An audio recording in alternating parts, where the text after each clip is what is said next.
नमस्कार मित्रांनो, लहानपणीच्या इतिहासाच्या पुस्तकात किंवा जुन्या जाणत्या माणसांच्या तोंडून आपण 12 बलुतेदार हा शब्द हमखास ऐकला असेल। हे 12 बलुतेदार नक्की कोण होते हा प्रश्न तुम्हाला नक्कीच पडला असेल। बलुतेदार हे गावचे वतनदार होते। या 12 बलुतेदारांमध्ये पहिला समाज येतो तो कुंभार समाज। महाराष्ट्रात कुंभारांच्या 22 पोटजाती आहेत। दुसरा समाज म्हणजे कोळी समाज, यामध्येही अनेक पोटजाती पाहायला मिळतात। 12 बलुतेदारांमध्ये तिसरा समाज येतो तो म्हणजे गुरव। त्यांचं काम देवळात देवाची पूजा करण्याचं होतं। चौथ्या क्रमांकावर येतो तो म्हणजे चांभार समाज। पाचव्या क्रमांकावर येतो मातंग समाज। या समाजाच्या एकूण 15 पोटजाती पाहायला मिळतात। सहाव्या क्रमांकावर येणारा समाज म्हणजे तेली समाज।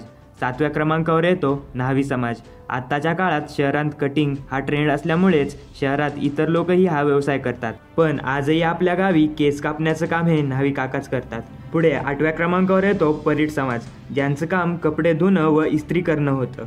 9व्या क्रमांकावर येतो माळी समाज। पुढे 10व्या क्रमांकावर येतो तो महार समाज, यातही अनेक पोटजाती आहेत। 11व्या नंबरला येतो तो लोहार समाज, जो खुरपी व इतर शेतीची अवजारे बनवण्याची कामे करायचा।